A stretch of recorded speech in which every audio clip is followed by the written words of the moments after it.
এরা দাঁড়িয়ে রাখে। আল্লাহ তাআলা বলছে হালাল খাও, এরা সবসময় হারামের প্রতি ঝুঁকে থাকে। ইসলাম যত কিছু আদেশ করছে, মুসলমানদের বর্তমানে কাজ হয়ে গেছে সবকিছুর বিরুদ্ধাচরণ করা। ওয়াল্লাহি যদি শুকর খাওয়া হালাল হতো, কেউ শুকর খেত না, গরু খেত সবাই। যদি মদ খাওয়া হালাল হতো, এই মুসলমানরা মদের প্রতি এত আকৃষ্ট থাকতো না, সবাই পানির প্রতি থাকতো আকৃষ্ট। যদি সুদ আর ঘুষ খাওয়া হালাল হতো, তাহলে আজকের যে মুসলমান আমার চোখের সামনে আসি আমরা আমার মনে হয় এরা কেউ সুদ আর ঘুষ খেত না। ওয়াল্লাহি যদি নামাজ পড়লে পাপ হতো, তো ফজরে তুমি মসজিদে জায়গা দিতে পারতা না। গান শুনলে পাপ হয়, কনসার্টে জায়গা হয় না। গান শুনলে পাপ হয়, কনসার্টে জায়গা হয় না। সিনেমা দেখলে পাপ হয়, ইন্টারনেটে মিলিয়ন বিলিয়নস ভিউ হয় ওইটার। বাবা মায়ের সাথে বেয়াদবি করলে পাপ হয়, কোন সন্তান তার বাপ মায়ের কথা শোনে না। একটা সামান্য মেম্বার, ইউনিয়ন মেম্বার, ও বেটা এখন 2 লাখ টাকা খরচ করলে হওয়া যায়। কি আগের যুগ আছে সম্মান হতো? আমি রাজনীতি বক্তব্য দিচ্ছি না, ফ্যাক্ট বলতেছি, নিজের উপরে নিয়েন না কেউ। আমি রাজনীতি বুঝি কম তাই বলি না। আমার শত্রু বানায় শুধু শুধু নিজের শত্রু বাড়াইন না। আমি নিরীহ মানুষ, মনে আপনার কষ্ট যাবে শুধু, ব্যাস। আমারও ইনশাল্লাহ কিছু করতে পারবেন না, আমিও পারবো না আপনাদের। যা করবে যদি কিছু হয় ওটা আল্লাহ তাকদীরে আছে, আমার হবে, আপনার হলে ওটা আল্লাহ তাকদীরে আছে, তাই হবে, বাস, দ্যাটস ইট। আমি ভয় পাই না তা না, এই জন্য আরো অনেক কন্ট্রোল করে বলতেছি।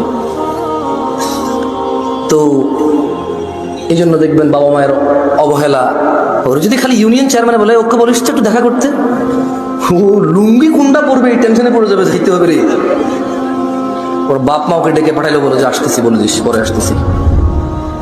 আমার একটা জিনিস বিবেচনা করে দেখলাম, যত কিছু আল্লাহ তাআলা হ্যাঁ করতে বলেছে তত কিছু আমরা অনীহা করি।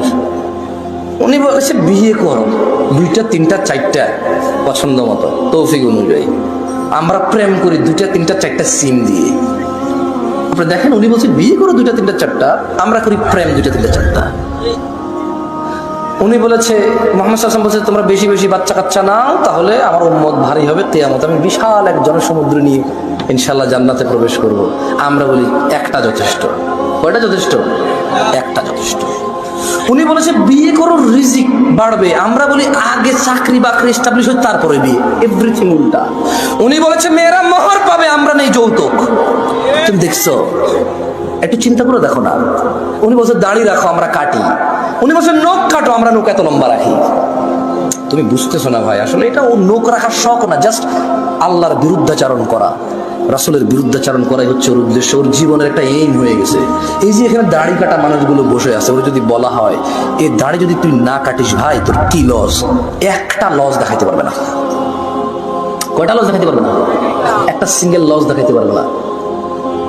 ওরা যদি সাইন্টিফিকলি ডাক্তার, আমি তো ডাক্তার না, তবে এখন সাইন্টিফিকলি ডাক্তাররা যে দাড়ি কাটার কতগুলা ক্ষতি, আমি একটা আর্টিকেল পড়তেছিলাম, 17টা ক্ষতি আছে দাড়ি কাটা। কয়টা ক্ষতি? এর মধ্যে হরমোন কমে যায়। কি কমে যায়? মানে বাচ্চা কাচ্চা হওয়ার চান্সেস কমে যাবে, কারণ দাড়ি থেকে নাকি, দাড়ি যেটা থেকে ওঠে, মানে দাড়ির যে গোড়াটা দেখছেন সাদা সাদা থাকে না, ওটা নাকি মানুষের হরমোন গ্রোথ ভালো রাখে, মানুষের স্কিন ডিজিজে অনেক হেল্প করে দাঁড়িয়ে। সুবহানাল্লাহ। আমরা তো এত কিছু মনে করে রাখি না, সুন্নাহ হিসেবে রাখি। আলহামদুলিল্লাহ। কি হিসেবে রাখি? হরমোন আর স্কিনের জন্য রাখি না, জান্নাতের জন্য রাখি। আল্লাহ কবুল করুন, আমিন। যে যার নিয়ত অনুযায়ী পাবে। ইহুদি নাসারারা এখন দাড়ি রাখে কেন? হরমোন গ্রোথ ভালো রাখার জন্য, স্কিন প্রোটেক্ট করার জন্য। আমরা রাখি জান্নাতে যাওয়ার জন্য। তো আমরা একটা চিন্তা করলাম যে মসজিদে মানুষ নাই, কনসার্টে কেন মানুষ? কারণ মসজিদে আসতে বলা হয়েছে এই জন্য আসে না, কনসার্টে যেতে নিষেধ করছে এই জন্য যায়, নাথিং এলস।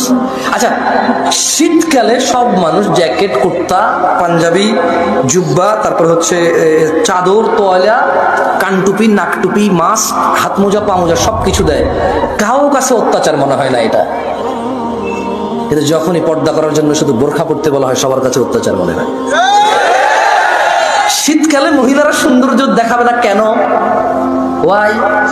তখন কি ওদের স্বামীর সাথে থাকা লাগে না? তখন কি ওদের বয়ফ্রেন্ডরা ছুটি নিয়ে দেয়? তখন কি ওদের বিবাহের জন্য আসা বন্ধ হয়ে যাবে? তো তাহলে শীতকালে কেন গা ঢাকে? কারণ ঠান্ডা লাগে তাই ঢাকে। গরমকালে কেন ঢাকে না? ঠান্ডা লাগে না তাই ঢাকে না। আল্লাহ বলেছে ঢাকতে, তাই ঢাকে না।